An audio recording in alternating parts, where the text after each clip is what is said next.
Hey guys, Dislater Magic here, and it's time for another overlooked but awesome card. This card was printed only one time quite a while ago, and it was a mythic rare.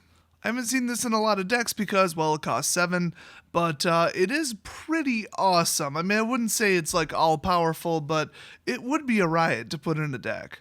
This is definitely a classic Commander deck card, though. You can definitely have some fun with this one. Now, there are other cards that do what this one does, but a lot better, and I mean a lot better, a lot cheaper, and a lot more effectively, but this one's fun little side effect is just a riot. I'm of course talking about the legend himself, the Quicksilver Gargantuan. Well, if you're not familiar with the term Quicksilver, it's kind of an older term for mercury. I think it came from like a Latin term because, well, they didn't really know what it was. It looks silver colored. No, it's not red. They just dye it that way in your thermometer. It is actually silver, but it was liquid, so it was, I guess, quick because it would, I don't know, move quickly. Okay, it's a dumb name. But in Magic the Gathering terms, Quicksilver means an overpowered as balls card that never should have been printed. Quicksilver Amulet, anyone? It also usually implies complete and utter craziness. I mean, Quicksilver Elemental, have you seen that? Quicksilver Fountain's kind of weird too. Quicksilver Dragon? Oh, you mean Wobbuffet? Seriously, you guys thought Mirrorwing was good? Try Quicksilver.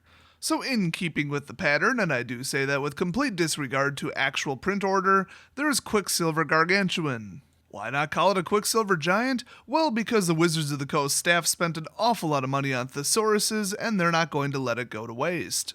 Or as they would put it, enter a state of dilapidation. So this does cost 7, so put it in the category of blue cards that are never going to happen in most decks, but it is also a 7/7, so that's cool. And its subtype is Shapeshifter. Everybody loves a good cloner. His special ability, though, is that you may have Quicksilver Gargantuan enter the battlefield as a copy of any creature on the battlefield, except it's still 7/7. It's kind of strange wording. I mean, honestly, they usually clarify it with the Oracle text, so that's odd. But basically, they're saying its power and toughness become 7/7. Now, the card rulings are not too unusual. I mean, pretty typical for a cloner. Clone a creature with X in its cost. X is considered to be 0. If you clone a token, you become a copy of the token, but you're not a token. If you copy a copy of another creature, you become a copy of the initial creature.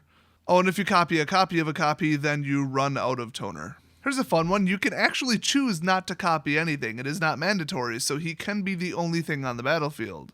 Well, that, or you could just not copy something else if it has a detrimental effect. This also clones enter the battlefield effect, so you can have a whole lot of fun with this. Master of Waves, anyone? So besides the at least 1, maybe 2 cards that say get out 4 of these and win, which I absolutely hate, I seriously cannot stand that win condition. It is complete and utter unfair garbage.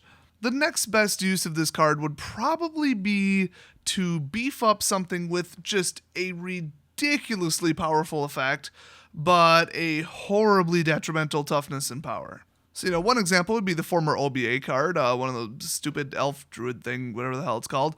But a better example would perhaps be Elite Arcanist, because you could definitely find him in a blue deck. Now, Elite Arcanist is insane. He's basically the creature version of Isochron Scepter, and the fact that he costs 4 and is a 1/1 is the reason that most people don't put him in a deck with Isochron Scepter. Now, Elite Arcanist is pretty unique. When he enters the battlefield, so there you go, ETB effect, you may exile an instant card from your hand, and there is no limit on the cast cost, unlike Isochron. The downside is you pay X, and X is the converted mana cost of the exiled card. Copy the exiled card, you may cast the copy without paying its mana cost. This is exactly 1 0-cost untap spell away from being broken as hell. Unfortunately, the cheapest untappers I know are like Twiddle and, all the other ones from Tap Dance. They all cost 1, but they do draw a card. Anyway, enough about that. Believe it or not, he is a little bit easy to destroy. He's just a plain old vanilla 1/1, no hexproof, no nothing. He's blue, you got counterspells, right? Well, usually you actually put a counterspell on him. But just imagine him as a 7/7 giant. I mean, you got your Quicksilver Giant. He's like 200 feet tall. He comes out dressed in some ridiculous, mimicked robes. He's got his hand up just like him, totally, parodying him. He can legitimately clone spells, except, hey, guess what? He's also a 7/7 coming at you every turn. Now, a more simplistic way of doing this in a deck would be, just have him clone something with flying, have him clone something with, like I said, a powerful ETB effect, maybe trample, maybe death touch. If he clones a 1/1 death toucher, you've got a 7/7 death toucher. You could maybe clone a lifelinker. I mean, you could clone something with protection from basically anything other than blue. Oh, fun fact, that's actually strangely missing from the ruling, so I'm not sure if it's true or not. I actually assume since it doesn't say the word target, you could target something with Pro Blue because you're not really targeting it, you're just singling it out, I guess. Well, I mean, it's not being targeted by a spell. I mean, it's kind of being targeted by an ability. Anyway, the important part is he could come out as a copy of one of your opponent's creatures. Now think about this. They cast Emrakul, you cast him. There you go. He now has Annihilator, or you can control your opponent's next turn depending upon your choice of Emrakul. Or I should say your opponent's choice of Emrakul. Honestly, if they got Emrakul out, you already lost. The examples in this video are so great. So use your imagination. I mean, any card that's like amazing but is super, super fun sized, there you go. Now you get another one, except it's a 7/7. You can have a ton of fun with that. So you can clone just about anything. I mean, you're probably thinking, hey, you know what would be really cool? Cloning a legendary creature. Hey, would that work? Hell if I know, it's not in the rulings. There basically aren't any good rulings for this card. I would assume you have to blow it up because, copying implies name copying, and then it would absorb its subtype as well.